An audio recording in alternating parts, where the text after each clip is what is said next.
programa de hoy, obispos de México alientan una pastoral proactiva y no de confrontación permanente. Monseñor José Gómez es elegido presidente de la Conferencia de Obispos Católicos de Estados Unidos. Y atentados en Siria dejan al menos 6 muertos y decenas de heridos. Bienvenidos a WTN Noticias, soy Isabel Díaz Monsalve y regresamos con la información de la Iglesia Católica. Un gusto recibirlos como siempre, soy Eddie Rodríguez Moreno. Empezamos esta nueva edición del noticiero contándoles que al iniciar la 108 Asamblea Plenaria de la Conferencia del Episcopado Mexicano, Monseñor Rogelio Cabrera López alentó a realizar una pastoral proactiva y no de confrontación permanente. Veamos lo que dijo. Durante la 108 Asamblea Plenaria, el presidente de la Conferencia del Episcopado Mexicano, Monseñor Rogelio Cabrera, reflexionó sobre el proyecto global de pastoral 2031 al 2033 y en ese contexto animó a realizar una pastoral proactiva y no de confrontación permanente. Asimismo, el prelado señaló que el proyecto global de pastoral pide replantear los esquemas de evangelización hacia el ser humano y a realizar un ministerio episcopal redentor que genere esperanza en medio de la realidad global, mexicana y eclesial actual. En ese sentido, Monseñor Cabrera manifestó que es necesario reconocer aquello que se hace bien, así como tener actitud crítica ante aquello que no consideramos adecuado y por ello proponer caminos o soluciones apropiadas. Por otro lado, el presidente del Episcopado Mexicano se refirió a 3 desafíos para la Iglesia en México. El primero es el querigmático místico, el cual, según el prelado, nos llevará a mirar y revisar el compromiso evangelizador en diversas instancias eclesiales. Posteriormente, afirmó que el segundo desafío es el comunitario sinodal, para el cual se revisará la situación actual de la comunión y sinodalidad, así como la participación de los fieles laicos, en especial de las mujeres y los jóvenes. Finalmente, Monseñor Rogelio Cabrera destacó como tercer desafío el ético-moral, el cual consiste en mirar la situación actual que provoca el cambio de época y la crisis antropológico-cultural que contrarresta el anuncio y la construcción de la dignidad humana. En otras noticias les informamos que Monseñor José Gómez fue elegido presidente de la Conferencia de Obispos Católicos de Estados Unidos, convirtiéndose en el primer mexicano inmigrante en desempeñar este cargo. Los obispos de Estados Unidos, reunidos en asamblea plenaria en Baltimore, eligieron por primera vez a un inmigrante mexicano como nuevo presidente del episcopado estadounidense. Se trata de Monseñor José Gómez, arzobispo de Los Ángeles, y que servía como vicepresidente de la Conferencia de Obispos Católicos del país. Nacido en Monterrey, México, Monseñor Gómez siempre se destacó por ser un gran defensor de los inmigrantes en Estados Unidos, de manera especial de las generaciones jóvenes. El lunes 11 de noviembre, un día antes de su elección, el prelado organizó un rosario en una iglesia de Los Ángeles y una misa para rezar por los beneficiarios del Programa de Acción Diferida para los Llegados en la Infancia, o DACA, como son sus siglas en inglés. Monseñor José Gómez, que desempeñará su nuevo cargo durante los próximos 3 años, también se destaca como un promotor de la familia y del derecho a la vida de toda persona ante las amenazas de la ideología de género y el aborto. En una entrevista concedida a CNA, agencia en inglés del grupo ASI, el arzobispo de Los Ángeles comentó que cuenta con la intercesión de la Virgen de Guadalupe, a quien ha confiado siempre su ministerio. Asimismo, destacó que como presidente del episcopado estadounidense espera ayudar a la Iglesia a entender las realidades culturales de toda la gente que vive en Estados Unidos. A los hispanos nos alegra por la raza, como dirían en México, por la hispanidad que compartimos, pero sobre todo por la fe que compartimos y el importante cargo que va a tener Monseñor Gómez, justamente de coordinar el accionar de todos los obispos de Estados Unidos en aras de que la Iglesia pueda dar un testimonio claro de la fe, la moral, también la visión social de la Iglesia, por supuesto, pero los temas fundamentales sobre los que se construye la vida de los fieles. Los fieles necesitan de sus pastores, ante todo, maestros de fe y de moral en un mundo que cuestiona a cada vuelta precisamente ello. Pues nos alegramos muchísimo realmente con esta elección de Monseñor Gómez, porque pues nosotros seguimos con frecuencia las actividades que él realiza desde la Arquidiócesis de Los Ángeles y vemos que es un pastor muy cercano a todos sus fieles, que trabaja muchísimo por los inmigrantes, que trabaja mucho también por la vida y la familia y que promueve muy buenos proyectos desde la arquidiócesis, así que pues nuestras oraciones por Monseñor Gómez, por todo su trabajo en la Conferencia de Obispos y también para que pueda justamente acercar a la iglesia estadounidense a las personas y que puedan entender las diferentes culturas y las diferentes realidades que se vive en este país. Ahora tenemos que tocar un tema lamentable, y es que en Siria se perpetraron 3 atentados con coche bomba que dejaron al menos 6 personas fallecidas y decenas de heridos. El pasado lunes 11 de noviembre ocurrieron 3 explosiones con coche bomba en la ciudad de Qamishli, en Siria, que dejaron al menos 6 civiles muertos y decenas de heridos. Hasta el momento ningún grupo se ha atribuido estos ataques. Según la prensa local, 2 explosiones ocurrieron en una calle comercial, mientras que la tercera se dio cerca a un hotel, dejando numerosos daños materiales. De acuerdo al Observatorio Sirio para los Derechos Humanos, más de 20 personas resultaron heridas tras los atentados. Estos ataques se producen después de que Turquía lanzara una operación militar contra combatientes kurdos a raíz de la decisión del presidente Donald Trump de retirar a las tropas estadounidenses en el noreste de Siria. Como se sabe, la ofensiva turca en Siria contra los combatientes kurdos dejó el último mes un sinnúmero de muertos y heridos.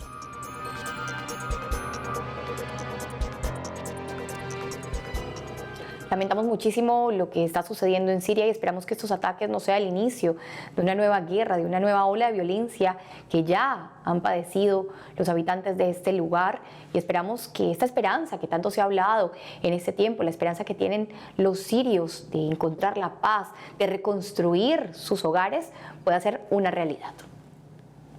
Cambiamos el tono de la información y les contamos que en un reciente concierto en el Vaticano dedicado a hermanos en pobreza participaron miles de necesitados. Veamos.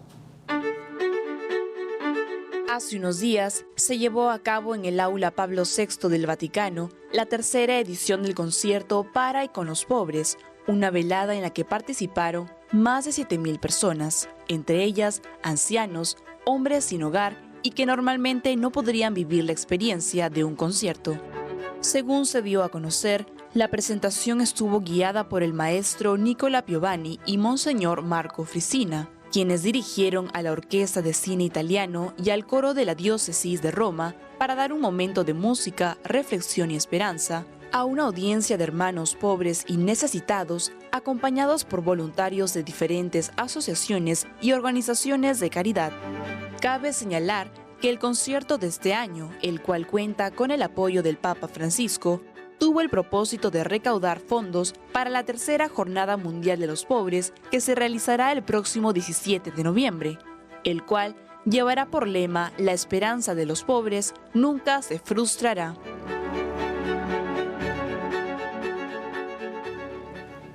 Resuenan las palabras de nuestro Señor en estas iniciativas. Cuando hagan una fiesta, no inviten a sus amigos y a sus parientes, inviten a los lisiados, inviten a los pobres, a los que no pueden repagarle, porque entonces será grande su tesoro en el cielo. ¿Cuánto debe valer el aprecio, el bien que se le puede hacer a una persona necesitada? Y estos eventos nos dan razón para también nosotros revisar nuestra vida con ese criterio de acoger y preferir a la persona necesitada en nuestra vida. Y ya estamos enlazados con nuestra corresponsal en Roma, Mercedes de la Torre Cuellar, quien nos contará lo que dijo el Papa Francisco en su habitual audiencia de los miércoles. Adelante, Mercedes.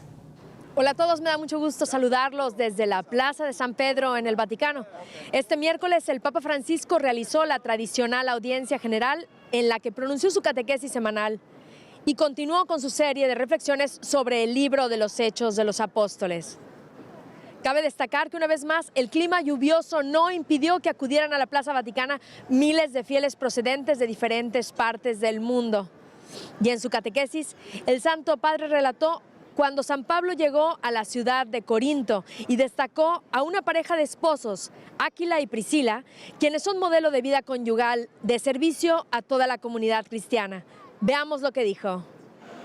Y ellos, con un corazón lleno de fe en Dios y de generosidad desde el prójimo, le abrieron las puertas de su hogar a Pablo, testimoniando el valor cristiano de la hospitalidad. Acogieron al evangelizador y también el anuncio que él llevaba, el Evangelio de Cristo. Como Pablo, también ellos eran tejedores de tiendas de lona para tiendas de uso doméstico. El apóstol apreciaba mucho el trabajo manual, que no solo consideraba lugar privilegiado para dar testimonio cristiano, sino también un medio de subsistencia y no ser un peso para los demás. Esta pareja cristiana también abrió su casa a la comunidad local de cristianos, convirtiéndola en una domus ecclesiae, es decir, lugar de escucha de la palabra de Dios y celebración de la Eucaristía. Además, el Papa Francisco dijo que el testimonio de Áquila y Priscila nos recuerdan la importancia de la fe y del compromiso a favor de la evangelización de muchos laicos como ellos. Por eso, invitó a rezar para que más parejas cristianas sigan su ejemplo de hospitalidad.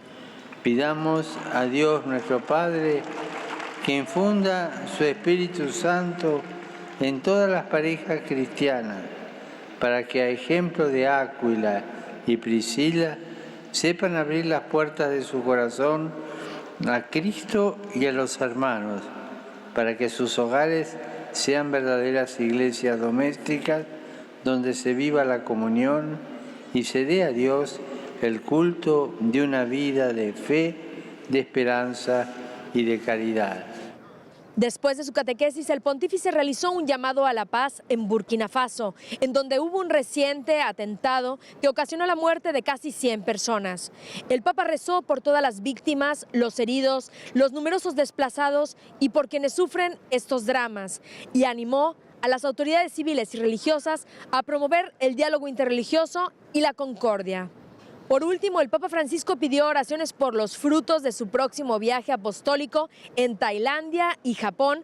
Y como siempre, les brindaremos en EWTN los detalles de este viaje apostólico del Santo Padre en Asia. Mientras tanto, me despido por hoy. Informó para ustedes en EWTN Noticias desde el Vaticano, Mercedes de la Torre Cuellar.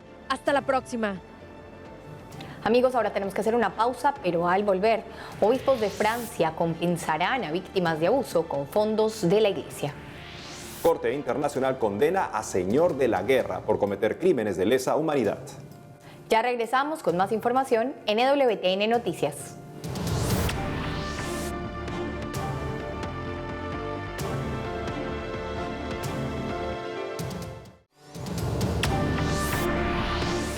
Seguimos con más información. Ahora vamos hasta Francia, donde los obispos compensarán a víctimas de abusos con fondos de la Iglesia.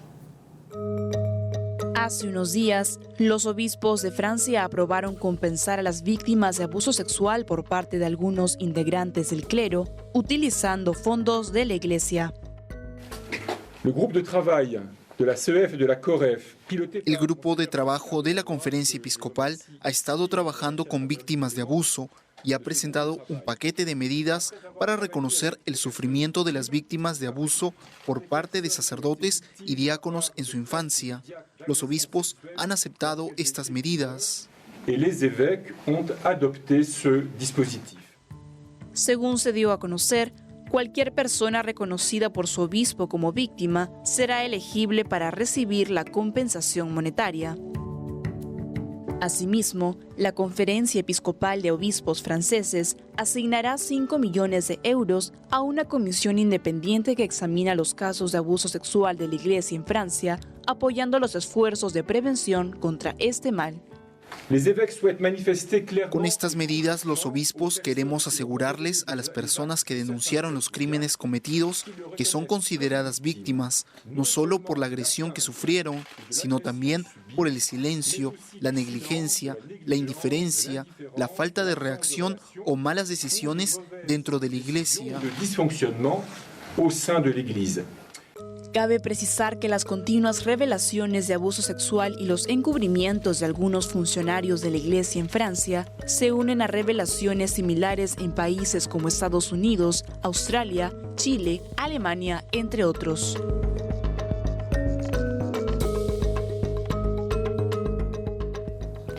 Ojalá que estos procesos de investigación de abusos y de compensación a las víctimas sean llevados a cabo con total transparencia y que puedan, pues en algo, reparar el dolor y el abuso que cometieron con estas personas, y que también pues, los obispos de Francia se comprometan, como lo están haciendo muchos obispos en todo el mundo, a luchar para que se acaben estos abusos en toda la iglesia y haya una tolerancia cero a todos estos actos. Es importante que en estas medidas se vea las prioridades de los obispos, justamente una iglesia desprendida de lo material en aras de cumplir con su misión, que en este caso requiere por estricta justicia reparación a las víctimas. Esperemos que, como dice Isabel, esto se tome muy en serio en todas las conferencias episcopales, de manera que también en el escrutinio necesario de los candidatos a sacerdocio no se admitan personas que no están en condiciones de vivir una vida casta y al servicio de los demás. En otros temas, les informamos que la Corte Penal Internacional condenó a Bosco Ntaganda, conocido como el Señor de la Guerra, por crímenes de lesa humanidad. Veamos. La Corte Penal Internacional condenó el pasado 7 de noviembre al Señor de la Guerra, Bosco Ntaganda, a 30 años de prisión por haber cometido 18 crímenes de lesa humanidad y de guerra en la localidad de Ituri, en la República Democrática del Congo, entre los años 2002 y 2003. Ntaganda cometió estos crímenes cuando era jefe adjunto del Estado Mayor y comandante de las Fuerzas Patrióticas para la Liberación del Congo. Asimismo, fue condenado por violaciones, esclavitud sexual, así como por reclutar niños menores de 15 años y utilizarlos para luchar en las fronteras con Ruanda y Uganda, que son ricas en recursos. Por esclavitud sexual de niños menores de 15 años, 14 años, por dirigir intencionalmente ataques contra civiles como crimen de guerra, 14 años, por violación de menores de 15 años como crimen de guerra, 17 años, por reclutamiento y alistar a niños menores de 15 años en un grupo armado y usarlos para participar activamente en las hostilidades como crimen de guerra, 18 años. Cabe señalar que los 30 años a los que ha sido condenado este señor de la guerra es la pena más severa que se ha impuesto hasta ahora por los jueces del tribunal en la Corte Penal Internacional. Y en otras informaciones les contamos que los obispos eméritos de Costa Rica se unieron a la conferencia episcopal en el país para hacer un llamado a la defensa de la vida desde la concepción y pidieron al presidente de la República, Carlos Alvarado, no firmar la norma técnica que regularía el mal llamado aborto terapéutico en el país. Para contarnos más sobre ese tema está conectado vía Skype con nosotros Monseñor Vitorino Girardi, obispo emérito de Tilarán, Liberia, en Costa Rica. Monseñor Girardi, le damos la bienvenida a EWTN Noticias. Gracias, un gran saludo desde Costa Rica. Gracias, Monseñor. Primero que todo, y para ponernos en contexto, cuéntenos por favor qué busca esta norma técnica sobre el aborto que el presidente Alvarado se ha comprometido a firmar en Costa Rica. Sí, la Constitución de Costa Rica, en el número 121, considera una situación muy delicada, a saber que hay casos en que desafortunadamente puede darse el aborto, pero que no sea punible. Cuando el médico ve que no hay otra alternativa para salvar la mamá de la criatura. No es que busque jamás, no es que busque directamente eliminar la criatura, niño o niña, sino salvar a los dos. Pero en algunas circunstancias, lo que se llama en teología moral el efecto indirecto. Entonces, una situación delicada que se da desafortunadamente que el niño perezca, eso no significa que hay que punir al médico o a la médico, lo cual sitúa el problema en el contexto de la Constitución de nuestra Costa Rica, que es claramente pro vida, el texto. Ahora bien, ¿cuándo y cómo aplicar esto que desafortunadamente se llamó aborto terapéutico por el nombre? Y ahí que el nuevo presidente de un partido que es Acción, si es PAC, Partido de Acción Ciudadana, ha pensado dar una norma técnica, pero se ve claramente, desafortunadamente, que desde afuera y desde un grupo, incluso desde dentro, hay una voluntad de apertura. Y entonces no solamente los obispos eméritos, sino también los obispos, nosotros eméritos apoyamos hemos escrito una carta bien clara, dos entonces, los obispos y también titulares y también los eméritos, para que por favor no se abra más esta posibilidad. Quien debe juzgar no es un presidente, sino son los médicos. A ellos les corresponde cómo actuar en casos tan delicados. Y finalmente, Monseñor, ¿qué mensaje le puede dar usted al pueblo costarricense para que siempre se mantenga firme en su lucha a favor de la vida y la familia? Exactamente, gracias por la pregunta. Que continúen así.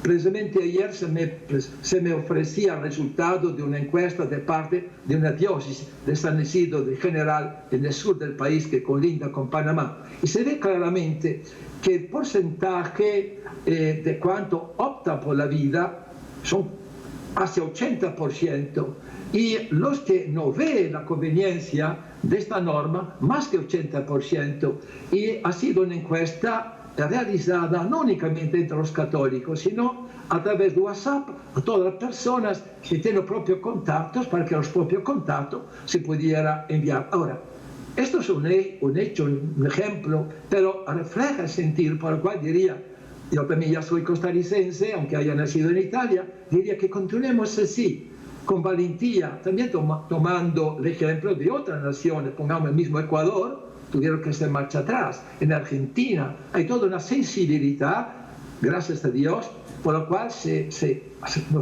no nos encontramos solos en esta lucha por lo más grande que es la vida humana. Monseñor Vitorino Girardi, muchas gracias por habernos acompañado en EWTN Noticias y gracias por este testimonio por la lucha pro vida. Gracias a ustedes que nos han podido dar la oportunidad para que más se conozca esta nuestra lucha por lo más grande, el ser humano. Gracias, Monseñor. Nos enlazamos rápidamente con nuestra corresponsal en España, Blanca Ruiz, que nos contará cómo se realizó la reciente beatificación de una religiosa. Adelante, Blanca. Hola Isabel, hola Edi. Desde España les cuento que el pasado 9 de noviembre tuvo lugar en la Catedral de Granada la beatificación de la religiosa María Emilia Riquelme Zayas. Acudieron más de 4.000 personas, entre ellas el colombiano Nelson Yepes, que fue curado por intercesión de esta religiosa y cuyo milagro le valió la beatificación. Nelson Yepes aseguró a Ciprensa que la madre María Emilia Riquelme se convirtió desde su curación en su gran compañera. El cardenal Angelo Becciu, prefecto de la Congregación para las Causas de los Santos, recordó durante la homilía de la beatificación que María Emilia Riquelme, fundadora de las Misioneras del Santísimo Sacramento y de María Inmaculada, fue una mujer templo del Espíritu de Dios. También les cuento que en la Archidiócesis de Toledo se ha lanzado una iniciativa con la que se pretende ayudar a los padres a descubrir si sus hijos tienen vocación. Laura Linares, madre de un seminarista, da 5 ideas para ello. Os ofrezco algunas ayudas. Primero, ofrece tus hijos a Dios. Sé ejemplo para ellos. Valora y aprecia en casa la labor que cumple el sacerdote. Enséñale a rezar y a distinguir la voz de Dios de entre todas las otras muchas voces que va a escuchar en el mundo. Y última, invita a tu casa a un sacerdote para que le vean como un amigo cercano al que pueden conocer y tratar. Con esta iniciativa, desde la Archidiócesis de Toledo pretenden ayudar a los padres a no tener miedo si los hijos creen que pueden tener vocación al sacerdocio o a la vida religiosa. No tengáis miedo en mostrar a vuestros hijos este camino precioso que es el sacerdocio. Y si algún hijo vuestro muestra inquietud vocacional, invitadle a venir al seminario. Con esta bonita iniciativa les dejamos. Esto es todo desde España. Seguiremos informando.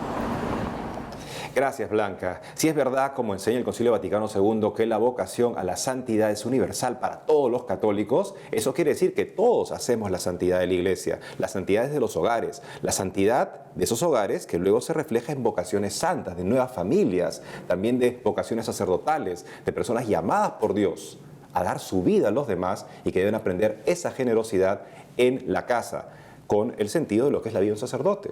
Es la vida de Jesucristo entre nosotros. Y creo, Eddie, que por eso se llama que la familia sea una iglesia particular, que dentro de la familia se pueda vivir realmente ese amor al Señor, ese amor a la iglesia, y que así nuestros hijos puedan conocer tanto la vocación al matrimonio, por los mismos padres, por lo mismo que se vive en la familia, pero también esta vocación religiosa, a la vida consagrada, al sacerdocio, y que los padres de familia seamos promotores de eso en nuestros hijos, porque en últimas ese es el camino de la felicidad para cada uno de ellos. Y así como también la madre Riquelme, esta nueva beata española, para en su casa, ¿cómo serían sus padres? Y ella fundó una congregación, ha podido reconocerse milagros que hizo ella, ese amor a la Eucaristía. Entonces, nosotros podemos promover eso mismo en nuestros hijos. El amor a la Eucaristía de la Madre Riquelme ha creado un espacio de amor a la Eucaristía que se extiende en la Iglesia siempre más. Qué hermoso vivir una vocación entregada a Dios, que todo en nuestra vida tenga siempre un sentido eucarístico. Y bueno, estimados televidentes, hemos llegado al final del programa por el día de hoy. Gracias por acompañarnos y regresamos mañana con más información. No dejen de seguirnos en las redes sociales como también en ewtnnoticias.com. Hasta pronto.